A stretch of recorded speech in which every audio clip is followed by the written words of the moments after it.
Commencement béni au nom précieux de notre Seigneur Jésus-Christ de Nazareth. Que sa grâce, sa faveur repose encore sur vous. Je vous salue tous dans le nom précieux de notre Seigneur Jésus.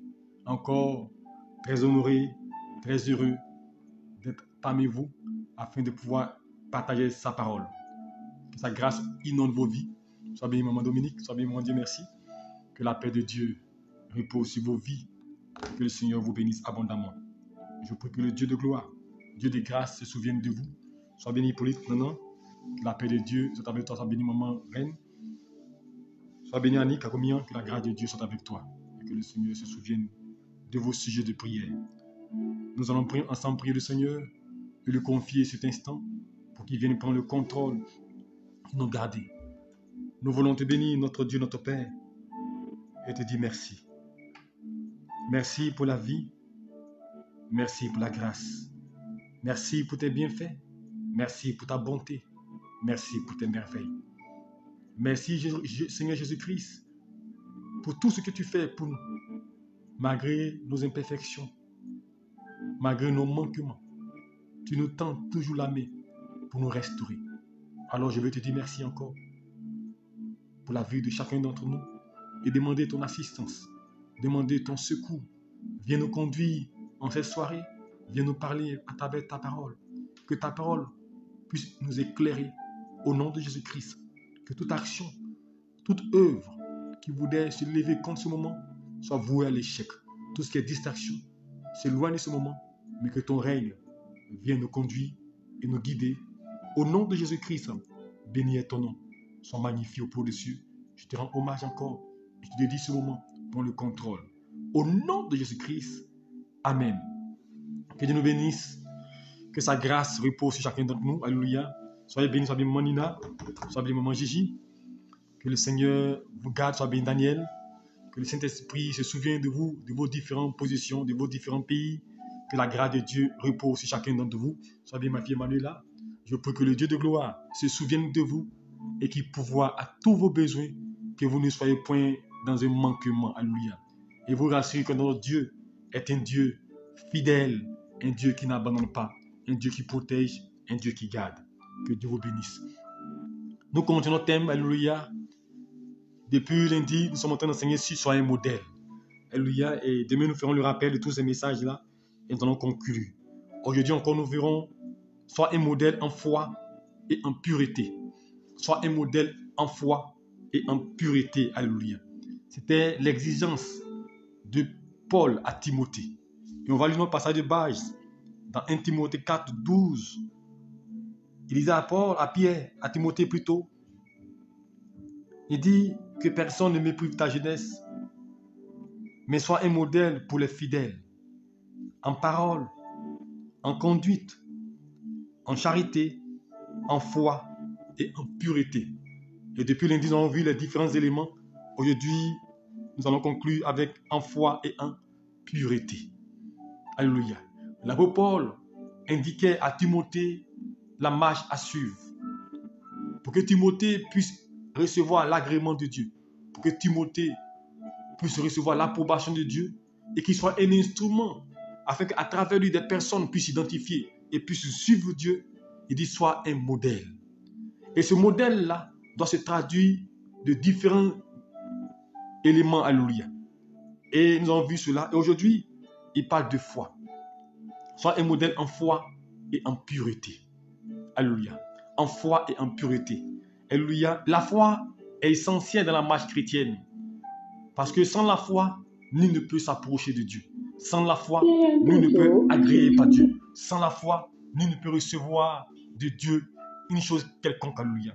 Donc la foi est l'élément central qui nous permet de nous approcher du Seigneur.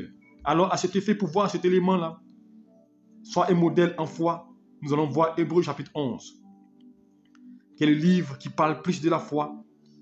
Et comment pouvons-nous être de ces modèles-là? Alléluia, de foi. Mais ici, quand il parle de foi, il parle d'engagement. Il parle d'attachement. Il parle de la manière dont nous servons Dieu, la manière dont nous manifestons notre espérance en l'éternel. Alléluia. Et Hébreux 11 va nous révéler ces personnes-là qui par la foi ont été des modèles. Et à travers ces personnes-là, nous aussi, on doit être des modèles, alléluia. Et c'est pourquoi il va lire, nous allons lire ce passage-là, Hébreux 11, on va commencer à partir du verset 9. Il dit, or sans la foi, il est impossible de lui être agréable, car il faut que celui qui s'approche de Dieu croit que Dieu existe et qu'il en est le rémunérateur de ceux qui le cherchent. Donc, la foi est essentielle, car sans la foi, il dit, nul ne peut s'approcher de Dieu. Sans la foi, nul ne peut chercher Dieu. Sans la foi, nul ne peut approuver de l'Éternel. Alléluia. Donc, il dit, il est impossible de plaire à Dieu, de lui être agréable. Donc, la foi est l'élément catalyseur qui nous permet de rentrer en connexion avec Dieu. Donc, ce qui est important, c'est que être le modèle en foi est essentiel. Car sans la foi, on passe à s'approcher de Dieu. Donc, le modèle, être un modèle en foi devient quelque chose d'indispensable. Alléluia. Et je continue. Il dit, c'est par la foi que Noé, divinement averti des choses qu'on ne pouvait pas encore saisir, d'une crainte respectueuse, construit une arche pour sauver sa famille. C'est par elle qu'il condamna le monde et devint héritier de la justice et s'obtient par la foi.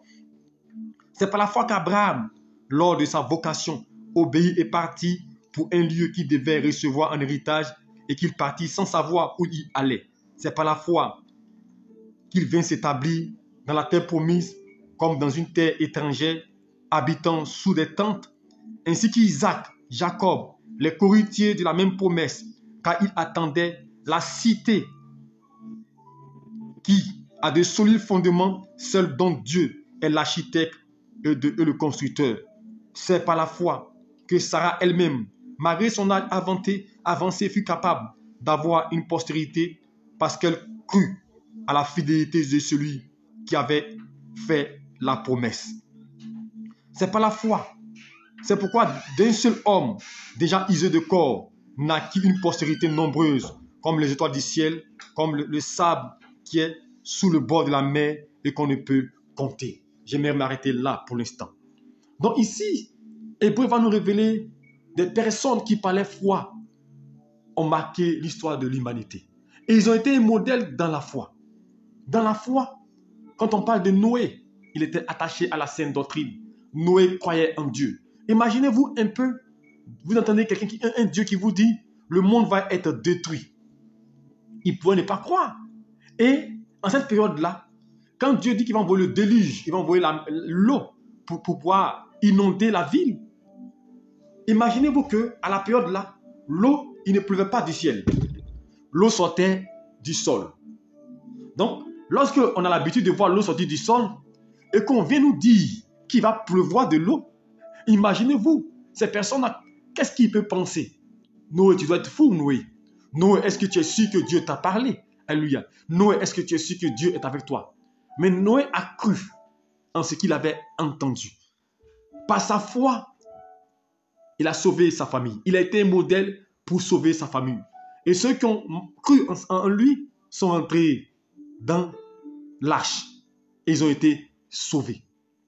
Donc Noé, par sa foi, a reçu la faveur de Dieu. Abraham, par la foi, a été aussi un modèle. Parce que imaginez-vous aussi quelqu'un qui ne connaît pas un Dieu. Vous ne connaissez pas quelqu'un et vous entendez une voix qui vous dit « Quitte ta patrie, va dans un pays que je te montrerai. » Tu vis dans un confort, tu vis dans une capitale, tes parents sont riches. Et puis tu entends une voix qui te dit « Laisse tout cela, va dormir au marché. Laisse tout cela, va en brousse, va au campement. » Mais Abraham a cru et il s'est engagé. L'engagement vis-à-vis de Dieu, c'est que vous avez confiance en l'Éternel. Il a été un modèle de foi. Alléluia. Et il est parti sans crainte. C'est ça, être un modèle de foi. Sarah, malgré son âge avancé, Dieu lui a fait grâce. Donc le modèle de foi, c'est le fait d'être engagé, de croire en ce que Dieu dit, d'être attaché à la promesse de Dieu, d'être attaché aux paroles du Seigneur. Alléluia. Malgré ce qui est autour de nous, d'être attaché. Parce que le corps d'Abraham était usé. Mais la Bible, il n'a pas considéré que son corps était usé, mais il a cru en la promesse de Dieu et Dieu l'a fait grâce d'avoir un enfant. C'est ça le modèle de la foi. Là où les autres ne croient pas, vous croyez. Vous êtes un meneur d'homme. vous êtes un conducteur. Un modèle de foi, c'est celui qui booste les autres. C'est celui qui oriente les autres. C'est celui par qui les gens sont rassurés. Alléluia. Soyez un modèle de foi. Dans votre famille, soyez un modèle de foi. Quand les gens sont découragés, vous devez les remonter. Quand des gens ne croient plus, vous devez dire c'est possible. Vous devez dire Dieu interviendra. Vous devez dire Dieu vous guérira. Et il dit que dirons-nous des Gédéons, des Jephthé. Alléluia. Ces personnes ont eu la foi. Alléluia. Ils ont mené des hommes à remporter des batailles. Quand nous prenons l'histoire de David face à Goliath, vous pensez que David, en se confrontant à Goliath, qu'est-ce qui l'a amené à se confronter à Goliath? Ce n'est pas son énergie, ce n'est pas sa capacité. Il ne maîtrisait rien, il ne connaissait pas, il n'était pas formé pour être un combattant dans l'armée. Mais lorsque David se présente devant Goliath, sa seule chose, c'était sa foi. Ce qui lui permettait d'être serein, imperturbable, c'était sa foi. Et il va devenir un modèle de foi pour tous ceux qui étaient autour. Parce que imaginez-vous que pendant 40 jours, Goliath va insulter le Dieu. Il va ridiculiser Israël, ridiculiser les enfants de Dieu. Et personne n'était capable de venir s'opposer à Goliath. Parce qu'ils avaient peur, ils étaient inquiets. Ils ne croyaient pas en Dieu. Ils ne pensaient pas que Dieu pouvait agir. Ils ne pensaient pas que Dieu pouvait intervenir. Mais un homme qui était un modèle de foi, celui qui sait s'engager, il sait prendre des risques, il sait s'avancer avec Dieu. Il ne regarde pas avec les yeux physiques. Il ne tient pas compte de ce qu'il entend, mais il tient compte de sa foi placée en Dieu. Et David s'est présenté sur le champ de bataille, pendant que plusieurs qui étaient qualifiés que lui en bataille, qui étaient experts dans le domaine des guerriers. Ils étaient experts, ils étaient formés pour cela. Mais personne n'osait se présenter devant Goliath. Mais lui, quand il se présente devant Goliath, regardez ce qu'il dit. Il dit à Goliath, tu viens contre moi avec l'épée et le javelot. Tu viens contre moi avec ta force. Tu viens contre moi avec ta capacité. Mais moi, David, je viens contre toi au nom de l'Éternel des armées. Voici le modèle de foi. Moi, je viens contre toi, Goliath. Pas parce que je maîtrise, pas parce que je suis fort, mais parce que je crois. Je suis engagé. Je sais que mon Dieu sera avec moi. Et la Bible déclare, il va battre Goliath. Voici le modèle de foi. À tel enseigne que les Israéliens, quand ils ont vu cela, il dit David a battu 10 000, Saül a battu 1000. Il a été un modèle de foi pour conduire Israël. À tel enseigne que quand David était dans une bataille, ils étaient rassurés qu'ils allaient avoir la victoire. Lorsque David était avec eux, pendant la période de la vie de David, Israël était serein. Israël n'avait pas peur parce qu'il connaissait qu'il avait un homme de foi qui croyait en l'Éternel, qui était devant eux. Quand on dit de David, un homme selon le cœur de Dieu, souvent quand on dit l'homme selon le cœur de Dieu, les gens voient le côté seulement où David aimait s'humilier devant Dieu. Mais David, un homme qui était le cœur de Dieu, à l'image de Dieu, un homme approuvé de Dieu. Alléluia. La Bible déclare c'était l'homme selon le cœur de Dieu. Mais pourquoi l'homme selon le cœur de Dieu? David croyait en l'Éternel. David avait foi en Dieu. David était un modèle de foi. Là où les autres ne croyaient pas, lui il croyait. La preuve, quand il va rentrer, quand il va rentrer avec ses soldats, il rentre dans le tabernacle de saint pour aller prendre les pains de proposition.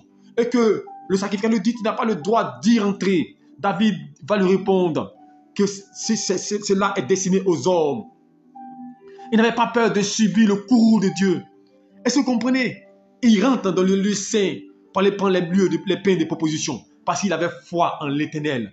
Un homme, un modèle de foi, c'est celui qui ne craint pas, qui n'a pas peur, mais celui-ci qui on peut copier, celui-ci qui on peut se référer. Gédéon est un homme de foi parce qu'il va mener Israël dans la bataille contre les Madianites.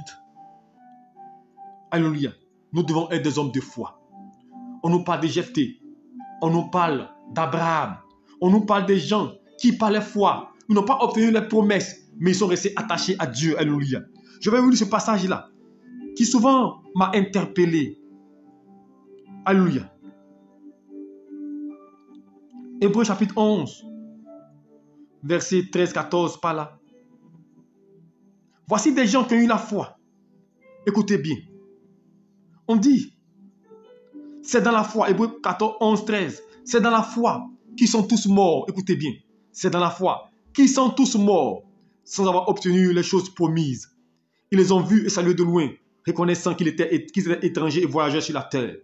Est-ce que vous comprenez? C'est dans la foi. Ils sont restés dans la foi. Ils n'ont pas eu gain de cause. Ils n'ont pas eu le voyage. Ils n'ont pas eu le mari. Ils n'ont pas eu la bénédiction. Ils n'ont pas eu la terre promise. Ils n'ont pas eu la grâce. Mais ils sont morts dans la foi. Mais plusieurs perdent la foi. Parce que quand ils n'ont pas gain de cause, ils abandonnent, ils laissent Dieu. Mais eux, ils sont restés dans la foi. Ils sont morts dans la foi, malgré qu'ils n'ont pas obtenu les choses promises. Est-ce que tu m'entends? Ils n'ont pas obtenu ce que Dieu avait promis pour eux. Mais ils sont restés fermes. Voici des modèles de foi. Des gens dont la foi n'est pas conditionnée à ce que Dieu fait pour eux. Même si Dieu ne fait pas, ils sont attachés. La foi n'est pas liée au résultat. Parce qu'aujourd'hui, notre foi est liée au résultat. Quand on a un résultat, c'est qu'on a la foi.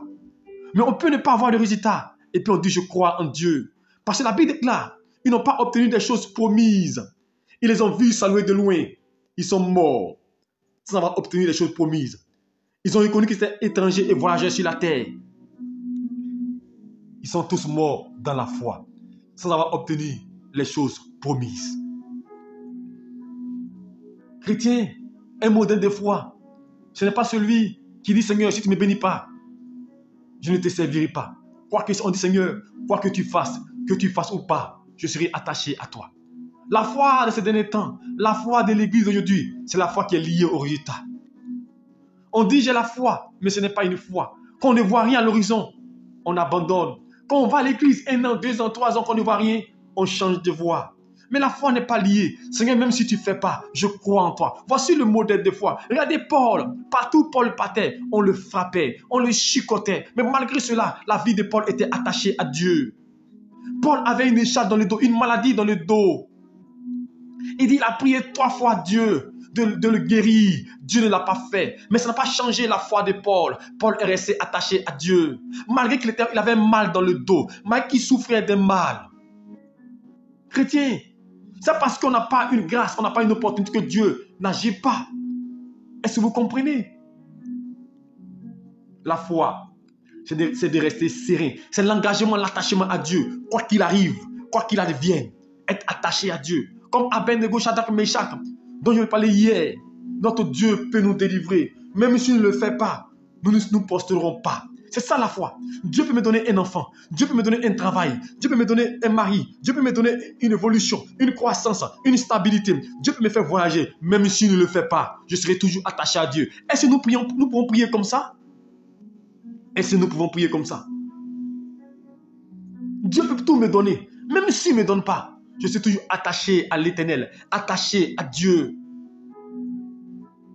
Voilà pourquoi on dit Abraham était le père de la foi. Parce qu'Abraham était dans le manquement. Abraham n'avait pas d'enfant. Abraham n'avait pas d'enfant. Mais malgré ça, il croyait en l'Éternel. Malgré ça, il était attaché à l'Éternel. Le père de la foi. La foi des chrétiens d'aujourd'hui est une foi liée au résultat. Ce n'est pas ça la foi.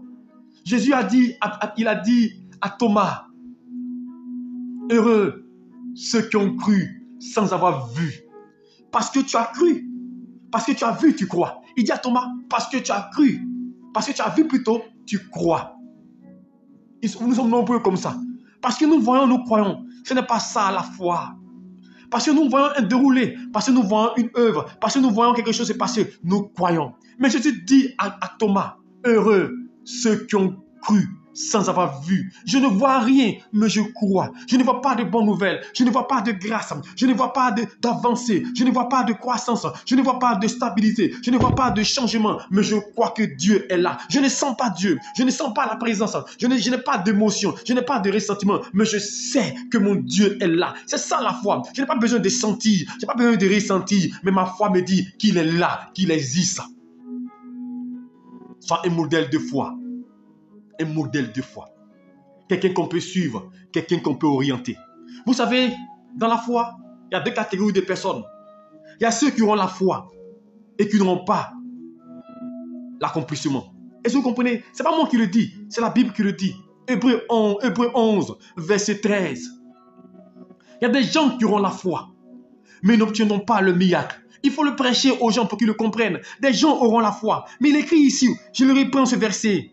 Hébreux 11, verset 13. C'est dans la foi qu'ils sont tous morts sans avoir obtenu les choses promises. Est-ce que vous m'entendez? Ils sont morts dans la foi. sans avoir obtenu les choses promises. Ils n'ont pas abandonné Dieu. Ils n'ont pas renoncé à Dieu. Ils n'ont pas laissé Dieu. Ils sont morts dans la foi sans avoir obtenu les choses promises. Ils sont restés dans la foi. Ils sont restés sereins sans avoir obtenu les choses promises. Mais plusieurs changent de voie. Plusieurs quittent la voie de Dieu quand ils ne voient pas Dieu agir, quand ils ne voient pas un changement, quand ils ne voient pas une grâce. Ils sont tous morts dans la foi sans avoir obtenu les choses promises. Ça n'a pas brisé leur foi. Ça n'a pas entamé leur foi. Ils sont restés sereins. Est-ce que tu m'entends? Et je continue. Il y a une autre catégorie de personnes qui, eux, la foi, ils vont posséder, ils vont saisir, ils vont avoir. Alléluia. Et quand nous sommes Hébreux 11, verset 32, il dit, et que dirais-je encore? Car le temps me manquerait pour parler de Gédéon, de Barak, de Samson, de Jephthé, de David, de Samuel, des prophètes, qui, par leur foi, vainquirent des royaumes, exerçaient la justice, obtinrent des promesses. Est-ce que vous comprenez? Eux là, ils ont pu obtenir les promesses. C'est pour dire qu'il y a des gens qui auront la foi, mais qui n'auront pas la promesse. Il y a des gens qui auront la foi et qui posséderont. Mais tu dois rester toujours ferme, que tu possèdes, que tu es, que tu n'es pas. Ta foi doit être toujours attachée à Dieu. Alléluia. Sois un modèle de foi là où tu te trouves. Et tu verras la grâce du Seigneur reposer sur toi. Donc voici ce que Paul disait à Timothée. Dans Timothée 4,12. Sois un modèle en foi. Et voici l'exemple que je vous ai donné en parlant d'Hébreux 11. Comment être un modèle en foi. Alléluia. Soyons des modèles en foi. Soyons des gens qui boostons, qui encourageons. Même quand c'est dur, même quand c'est difficile, encourageons. Regardez cette femme, la femme sunamite. Elle a eu un enfant. Et l'enfant meurt. Son mari lui dit, où vas-tu ce matin? Et dit, tout va bien. Voici un modèle de foi. Et dit, tout va bien. Est-ce que toi, tu peux faire autant? Quand souvent, c'est difficile, c'est compliqué, on commence à pleurer. On commence à s'inquiéter. Seigneur, comment je vais faire? Seigneur, je souffre. Seigneur, ceci. Mais est-ce qu'on peut dire tout va bien? Voici un modèle de foi. Pendant que les autres pleurent, tu les encourages pour dire Dieu agira, Dieu se manifestera, Dieu sera à l'œuvre. Et dit tout va bien. Alléluia. Quand tu sens l'adversité, quand tu sens les problèmes venir, tu dis Dieu me sauvera. Mon Rédempteur est vivant. Il viendra à mon secours. Il me relèvera. Sois un modèle de foi. Le modèle de foi, c'est un meneur d'hommes qui dit Dieu interviendra. Dieu forcément viendra à mon secours. Il me relèvera. Sois un modèle de foi. Car sans la foi, personne ne peut être agréable à Dieu. Sans la foi, personne ne peut déplacer le trône de Dieu. Sans la foi, personne ne peut amener Dieu à agir. C'est la foi qui intervient. La foi est l'élément essentiel, l'élément catalyseur qui nous booste et qui nous amène à entrer dans les pavis du Seigneur. Ensuite, pour achever notre enseignement, sois un modèle en pureté. L'apôtre Paul va tout décortiquer. Il va parler de 5 éléments essentiels dans la vie de l'homme. Après la foi, sois un modèle en pureté. En pureté. Alléluia. Dans ta manière, dans ta conduite, dans ta manière d'agir, tu dois être pur dans la sainteté. Tu dois pouvoir être un modèle dans ta façon d'agir, dans ta façon de marcher avec Dieu. C'est pour la Bible déclare dans le livre de Jérémie, chapitre 15, à partir du verset 19. On va le lire pour que vous compreniez qu'est-ce qu'est un modèle en pureté. Jérémie, chapitre 15, verset 19. Et je fais la lecture pour vous. Jérémie 15, verset 19. Écoutez bien. Il est écrit, il dit, c'est pourquoi ainsi parle l'Éternel. Si tu rattaches à moi, je te répondrai. Tu te tiendras devant moi. Si tu sépares ce qui est précieux de ce qui est vil, tu seras comme ma bouche. Un modèle en pureté, c'est ça. Séparer ce qui est vil de ce qui est précieux. Ce qui est charnel de ce qui est pur et ce qui est spirituel. Ne pas se vautrer dans le péché. Ne pas accepter l'iniquité. Parce qu'aujourd'hui, il y a des choses qui ne sont pas bonnes qu'aujourd'hui on commence à accepter. On commence à dire c'est logique, c'est normal. Séparer ce qui est vil de ce qui est précieux. Marcher dans la vérité. Marcher dans la sainteté, dans la pureté. Car notre Dieu est un Dieu saint. On ne peut pas être chrétien et faire ce qu'on veut, marcher dans la compromission, faire notre propre volonté, marcher selon nos penchants, selon nos désirs, ce n'est pas possible. Et il disait à Timothée, Timothée, sois un modèle en pureté. Parce que ce que tu dis, il faut qu'on le voie dans ta vie. Quand tu dis à quelqu'un ne vole pas, toi-même tu ne dois pas voler. Quand tu dis à quelqu'un ne commets pas l'adultère, toi-même tu ne dois pas commettre l'adultère. Quand tu dis à quelqu'un ne mens pas, toi-même tu ne dois pas mentir. Voici être un modèle en pureté. Je ne dis pas que nous sommes parfaits. Mais l'apôtre Paul déclare dans Philippiens chapitre 3, je ne pense pas avoir atteint la perfection, mais je cours pour tâcher de le saisir. Je ne pense pas être parfait, je ne pense pas être juste, mais ce qui est important, je fais une chose, oubliant ce qui est en arrière et me portant vers ce qui est en avant, je cours vers le but pour remporter le prix de la vocation céleste. Je ne pense pas avoir atteint la perfection. Et l'apôtre Paul va encore aller plus loin. Il dit, je traite durement mon corps pour ne pas qu'après avoir prêché, je sois rejeté. C'est ça, traiter durement son corps. Ne pas laisser les œuvres de la chair nous entraîner dans le péché, nous entraîner dans les choses ignobles, les choses qui ne sont pas de Dieu. Sois un modèle en pureté. Ton corps est le temple du Saint-Esprit. Alors utilise-le comme tel. Ton corps est le temple du Saint-Esprit. Alors tu n'as pas le droit de faire de ton corps ce que tu veux. Il ne t'appartient pas, il appartient à Dieu. Sois un modèle en pureté. Sois un exemple pour les autres. Il ne faudrait pas que dans le quartier, toi qui prêches l'évangile, tu puisses être un objet de scandale pour les autres. On va dire, mais voici ceux qui prêchent l'évangile. Voilà ceux qui annoncent l'évangile. Mais c'est ceux qui se promènent dans tout le quartier pour faire du mal. Sois un modèle en pureté. Sois un exemple. Dans ta conduite, dans ta manière de faire, sois un exemple. Est-ce que tu m'entends? Et c'est le message que Paul donnait à son fils Timothée. Timothée, tu seras dans un monde où il y aura beaucoup de compromis, beaucoup de situations. Mais toi, sois un modèle. Ne tombe pas dans le faux. Regardez l'histoire de Joseph. Je vais revenir encore là-dessus. Voici un homme qui était attaché à Dieu. Il se retrouve dans un pays où il a commencé à connaître la paix, la joie. Et la femme de Potiphar lui dit, je veux que tu couches avec moi. Mais il pouvait accepter. Mais il s'est dit, je dois être un modèle. Mon Dieu ne me regarde, il n'est pas là, mais il me voit. Il a refusé. Voici être un modèle. Au profit, il a accepté d'aller en prison parce qu'il voulait marcher dans la vérité. Est-ce que nous pouvons marcher dans la vérité aujourd'hui? Parce qu'aujourd'hui, l'évangile a commencé à être dilué. On a commencé à accepter ce qui est inacceptable.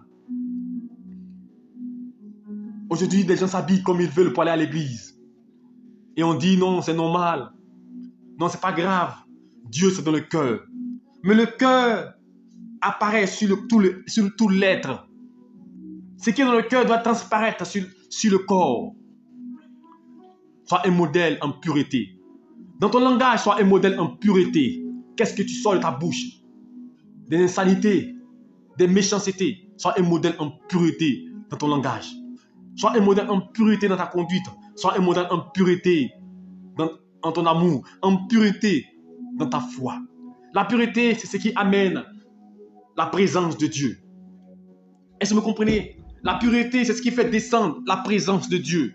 Parce que Dieu est saint. Et lorsque nous sommes dans un environnement où nos cœurs sont dédiés à Dieu, alors Dieu descend nous visiter. Alors je veux dire à quelqu'un, tu peux être un modèle en foi, un modèle en parole, un modèle en conduite, un modèle en action. Mais sachez une chose, sois un modèle en pureté. Et l'apôtre Paul donnait les 5 éléments qui vont permettre à Timothée d'être un homme qui cherche Dieu. Les 5 éléments qui lui permettent d'être approuvé de Dieu. Les 5 éléments qui lui permettront de bien accomplir l'œuvre sur terre. Sois un modèle d'abord en parole. Ensuite, en conduite. Ensuite, en amour. Ensuite, en foi. Et pour terminer, en pureté. Sois un modèle en pureté. Chrétiens seront des modèles. Je le dis, en tant que chrétiens, nous ne sommes pas venus pour posséder seulement, mais nous devons être des exemples. Sois un exemple. Dans ta famille, parmi tes frères, sois un modèle, un exemple. Tu peux parler de Jésus-Christ et être celui qui fait le mal, celui qui est méchant, celui qui détruit, celui qui tue. Donc, sois un modèle. Tu passes ton temps à prier matin, midi, soir, mais tu n'es pas un modèle. Dieu veut que nous soyons un modèle. Parce que la Bible déclare, le malheur arrivera. Le scandale arrivera. Mais malheur par qui le scandale arrive.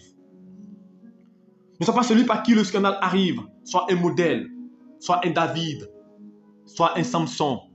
Sois un Gédéon. Sois un Pierre. Sois un Paul. Montre le chemin aux personnes. Montre le chemin à des gens. Il n'y a rien de tel quand nous sommes des meneurs d'hommes qu'à travers nous, des gens cherchent Dieu, se stabilisent. Alors ce soir, je vais terminer mon enseignement pour vous dire, nous devons être des modèles. Des modèles parce que Dieu nous regarde. Dieu nous regarde et Dieu veut que, à travers nous, on puisse le voir en nous. Quand on dit on est chrétien, qu'on voit Christ en nous, qu'on voit Dieu en nous, qu'on voit le Maître en nous. Mais nous ne sommes pas chrétiens et c'est nous qui sommes méchants, qui sommes mauvais, qui critiquons, qui faisons du mal. Ce n'est pas ça le modèle. Le modèle, il distille la vérité. Le modèle, il distille le bon comportement, l'exemple. Si tu es chrétien, que tu dois agir comme le païen, ça ne sert à rien. Tu dois te fâcher, faire parler comme les autres. Tu dois te montrer comme les autres, ça ne sert à rien. Tu dois être un modèle. Même quand on te provoque dans ta manière d'agir, on doit sentir le modèle. Ne t'expose pas.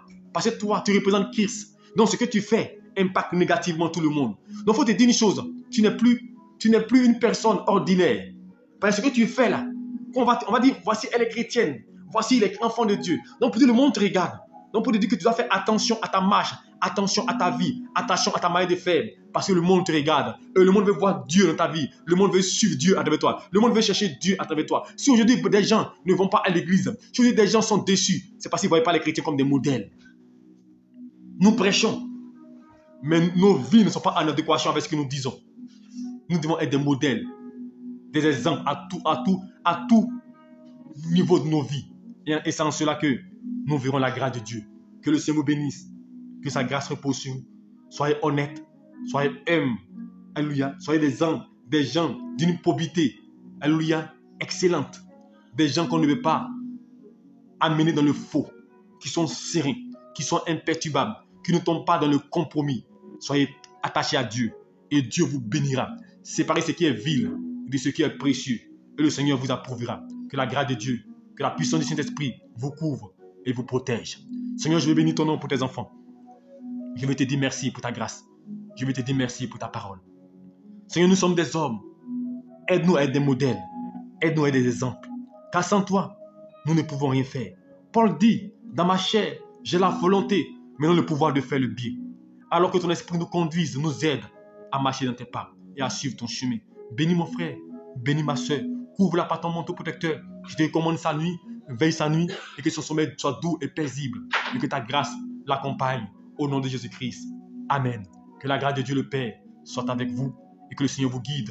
Vous qui n'êtes pas encore abonné sur notre page, vous pouvez vous abonner pour faire Cabran Donald, notre page YouTube et notre page Facebook. Alléluia. Vous pouvez vous abonner pour recevoir nos enseignements. Demain, 5h30, nous nous retrouvons pour prière matinale. Demain, c'est le dernier jour de la semaine de prière matinale. 5h30, soyez connectés.